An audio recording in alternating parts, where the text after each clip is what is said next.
मुंब्रा येथे एका मराठी तरुणानं फळविक्रेत्याला मराठीत बोलण्याचा आग्रह धरल्यानं त्याला कान पकडून माफी मागायला लावल्याचा संतापजनक प्रकार समोर आलाय। माफी मागण्यास लावणाऱ्या 20 ते 25 जणांनी मुंब्रा पोलीस ठाण्याबाहेर गोंधळ घातल्याचंही समोर आलंय। आम्ही सांगतो तसेच गुन्हे दाखल करा, आरोपीला तात्काळ अटक करा असं म्हणत त्यांनी गोंधळ घातला होता। त्यामुळे मनाई आदेशाचं उल्लंघन केल्याप्रकरणी त्यांच्या विरोधात गुन्हा दाखल करण्यात आलाय। टायगर भागात राहणारा 21 वर्षीय मुलगा गुरुवारी दुपारी 4 वाजण्याच्या सुमारास मुंब्रा येथील कौसा भागात फळ विक्रेत्याकडे फळ खरेदी करण्यासाठी गेला होता। त्यावेळी फळ विक्रेता याच्याशी हिंदीत बोलू लागला, त्यामुळे मराठीत बोला असं तो तरुण फळ विक्रेत्याला म्हणाला। त्यामुळे फळ विक्रेता आणि तरुणामध्ये वाद झाला। या वादानंतर फळ विक्रेत्यानं त्याच्या सहकाऱ्यांना बोलवले। ते सहकारी आल्यानंतर त्यांनी तरुणाला कान पकडून माफी मागण्यास भाग पाडलं।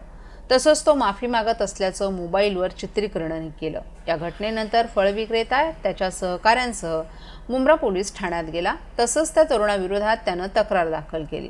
तरुणाविरोधात मुंब्रा पोलीस ठाण्यात अदखलपात्र गुन्हा दाखल झालाय। दरम्यान याच वेळी त्या फळ विक्रेत्यासोबत आलेले 20 ते 25 जण तरुणावर गुन्हा दाखल करण्याची घोषणाबाजी करू लागले। आम्ही सांगतो तसेच गुन्हे दाखल करा, आरोपीला तात्काळ अटक करा अशी आरडाओरड करू लागले। मुंब्रा पोलिसांनी आता त्यांच्या विरोधात गुन्हा दाखल केलाय। त्यांच्या विरोधात महाराष्ट्र पोलीस कायदा कलम 37(3) 135 प्रमाणे गुन्हा दाखल करण्यात आल्याची माहिती पोलिसांनी दिली आहे।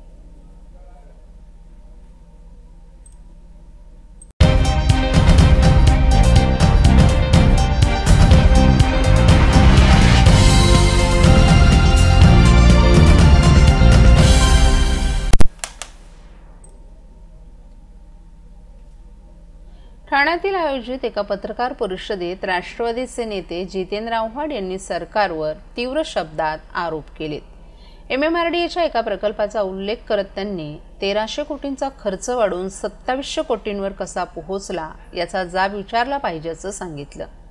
परवानगीशिवाय वर्क ऑर्डर कशी दिली गेली हा गंभीर प्रश्न त्यांनी उपस्थित केला। नवयुग या वादग्रस्त कंपनीला टेंडर मिळाल्याचा उल्लेख करत त्यांनी कंपनीच्या विश्वासार्हतेवर शंकाही उपस्थित केली आहे। आव्हाड यांनी ठाणेकरांसाठी पाणी प्रश्नावरही आवाज उठवला। 24 वर्षांपासून धरणांसाठी लढत आहोत, परंतु ठाण्यातील नेत्यांनी गांभीर्यानं लक्ष दिलं नाही। पाणी महत्त्वाचं की कोस्टल रोड असा सवालही त्यांनी केला। मुंब्रा येथे वादावर प्रतिक्रिया देताना त्यांनी सांगितले की हा लहान मुलांचा वाद असून त्याला भाषिक किंवा जातीय रंग देऊ नये। पोलिसांनी हस्तक्षेप करून परिस्थिती शांत करावी असं आवाहन त्यांनी केले। दिल्लीतील परिस्थितीवर बोलताना त्यांनी सांगितलं की माणुसकीचा खून होत आहे आणि भेदभावानं देशातील एकता धोक्यात येत आहे। मुख्यमंत्र्यांनी वर्क ऑर्डर रद्द करून नवीन टेंडर प्रक्रिया राबवावी अशी मागणी करत त्यांनी सरकारवर भ्रष्टाचाराचे आरोप केले। महाराष्ट्र विकू नका अशी भावनिक त्यांनी विनंतीही केली आहे। तुम्हाला रस्ता भ्रष्टाचाराच्या गंगेत वाहून जाणारा रस्ता तुम्हाला 2700 कोटी, हा रस्ता जाईल 5000 कोटीपर्यंत आणि 2700 कोटीचा रस्ता आहे ना, ह्याच्यात 10% ऑलरेडी आतमध्ये आलेले आहेत। बाकी पुढचे कॉन्ट्रॅक्ट मध्ये अजून येतील। माझं मुख्यमंत्र्यांना निवेदन आहे की सगळं रद्द करून नवीन फेअर टेंडर प्रोसेस सुरू करा आणि that should be absolutely transparent. कसं झालंय, बाजारात शर्ट विकायला ठेवायचा, पण आदल्या रात्री शर्ट कोण घालणार आहे त्याला बोलवून माप घ्यायचं, खांदा किती लांब आहे, बाही कितपर्यंत घ्यायची, तर सगळं डिझाईन करायचं। त्याला जाता तुझा घरी दुसऱ्या दिवशी शर्ट बाजारात विकायला आणायचा, हा शर्ट विकायला आहे, आणि संध्याकाळपर्यंत त्याला कोणी यायचं नाही, गिरायकच नाही। संध्याकाळी एक माणूस येतो सांगतो मला पीठ बसलाय, झालं निघून जातो। इतका सोपा भ्रष्टाचार केलाय। फक्त काय, आंधळ दळतंय, कुत्र पीठ खातंय, ते पण जाऊन भुंकतंय, कोणाला काय मिळत नव्हतं लक्ष द्यायला। आणि म्हणून हा ओपन भ्रष्टाचार काही आमच्या वृत्तपत्रांनीही उघड केला आहे, हा महाराष्ट्राच्या समोर ठेवतो। बीडमध्ये सुद्धा इलेक्शनसाठीच फंड जमा करत होते आणि हाचा पैसा सुद्धा इलेक्शनसाठीच वापरला गेलाय। इलेक्शनसाठी पैसा लागतो, आपण जरूर वापरा, पण ज्या MMRDA बद्दल महाराष्ट्राला मुंबईतले जाणकार जे आहेत त्यांना माहिती होतं की MMRDA खूप मोठं आणि चांगलं काम करणार आहे.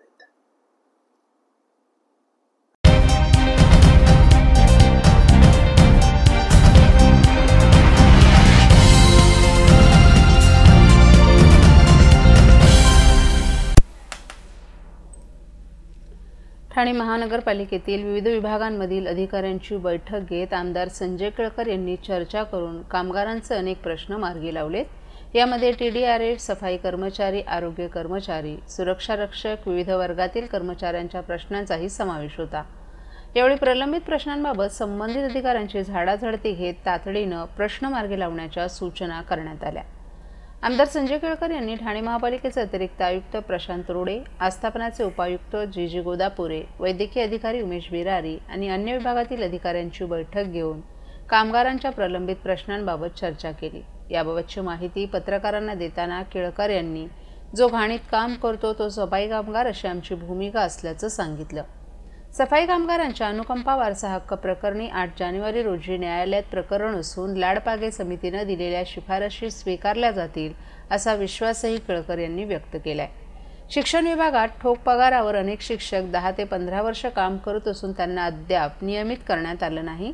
त्यांना सेवेत कायम करण्याबाबतचा प्रस्ताव शासनाकडे मान्यतेसाठी पाठवून मान्यता घेण्यात येणार असल्याचंही केळकर यांनी सांगितलं.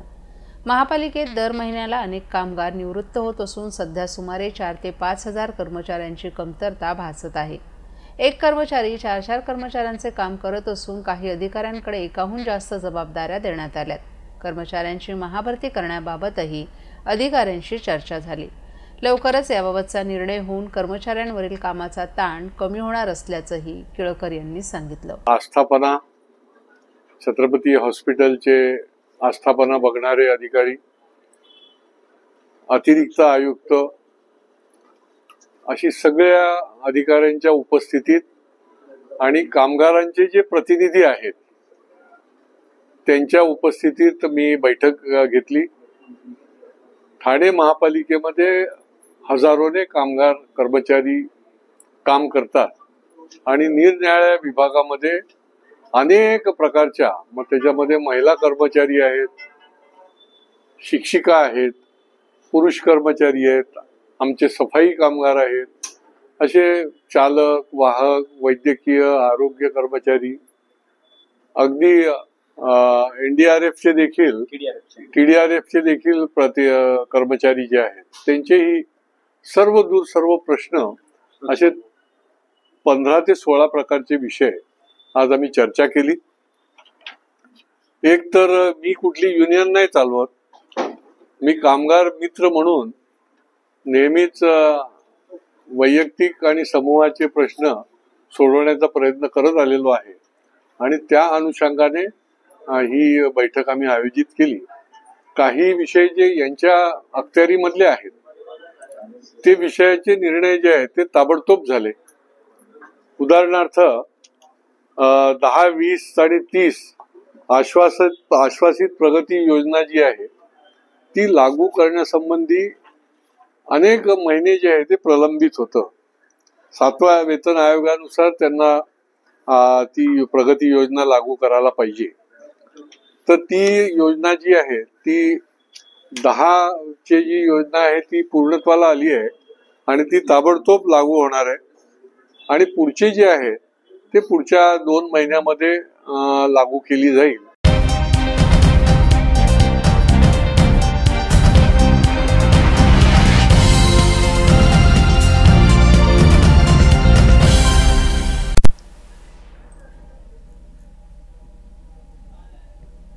गेल्या काही दिवसांपासून मुंबई आणि आसपासच्या भागांमध्ये मराठी भाषिकांवर अन्याय होत असल्याचं पाहायला मिळतंय.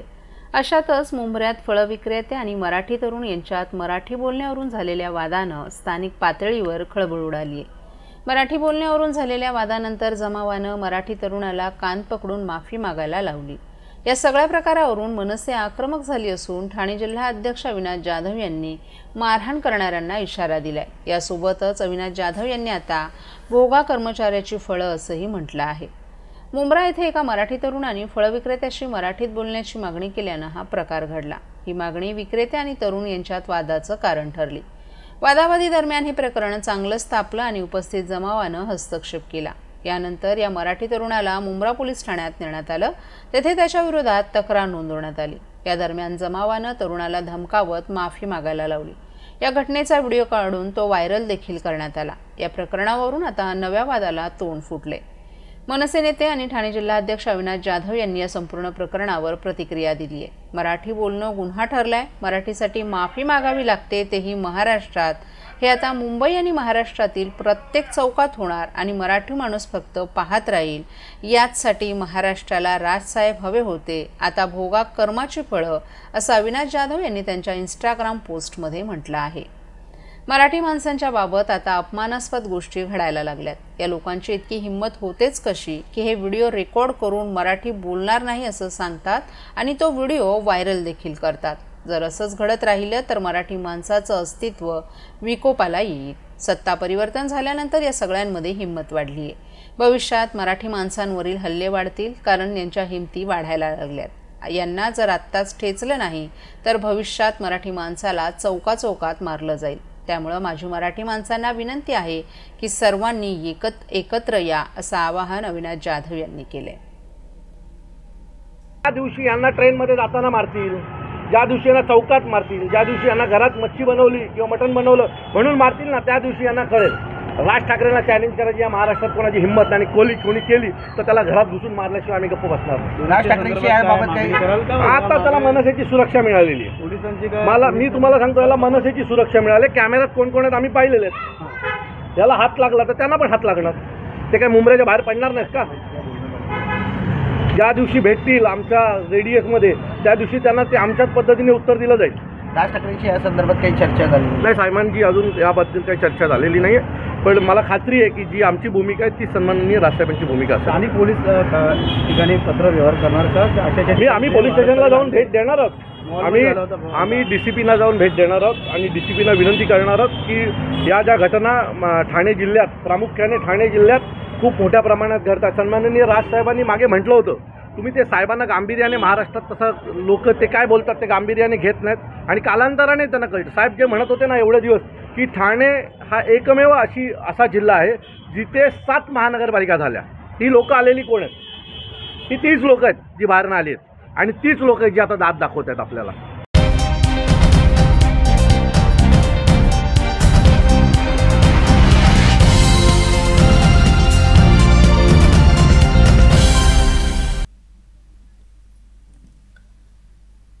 राष्ट्रवादी काँग्रेसचे नेते जितेंद्र आव्हाड यांच्या ठाण्यातील पत्रकार परिषदेत पोलिसांच्या उपस्थितीवरून खळबळ उडाली आहे। ठाण्याच्या विशेष शाखेचे पोलीस या पत्रकार परिषदेचं शूटिंग करत असल्याचं दिसून आलं। यावर तीव्र प्रतिक्रिया देत आव्हाड यांनी सरकार आणि पोलीस प्रशासनावर गंभीर आरोप केलेत। विरोधी पक्षाच्या नेत्यांवर पोलीस का वॉच ठेवत आहेत? आमच्यावर वॉच ठेवण्यापेक्षा वाल्मिकी कराड यांच्यावर लक्ष द्यावं, अशी टीकाही त्यांनी केली आहे। आव्हाड यांनी उपस्थित केला मुख्य प्रश्न असा की आपल्या खासगी घरात पत्रकार परिषद सुरू असताना पोलीस घुसतातच कसे? सरकारला नेमकं काय साधायचं आहे? या प्रकरणी आव्हाड यांनी सरकारच्या भूमिकेवर शंका उपस्थित करत हा प्रकार लोकशाहीच्या विरोधात असल्याचं सांगितलं। सरकारच्या या कृतीमुळे आमच्या अधिकारांवरच गदा येत असल्याचंही त्यांनी सांगितलं।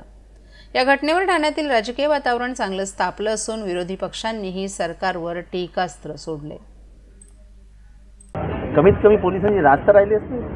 ह्याचा अर्थ शासनाकडनं त्यांच्यावर दबाव होता की त्याला येऊ द्या CIDच्या ह्याच्यात।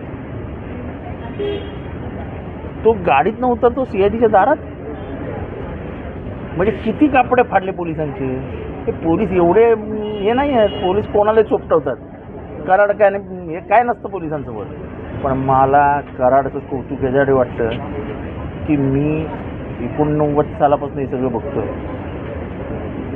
दाऊद, छोटा राजन, बाबू रेशीम, अरुण गवळी, अमर नाईक, हे मुंबईतले मोठी नावं, त्यांची जेवढी चालत नाही तेवढी या कराडची चालते। त्याची ताकद काय आहे ते मला माहीत नाही, पण अशी दादागिरी तर कोणाचीच चालली नाही की डायरेक्ट पोलीस स्टेशनच्या दारातच आला।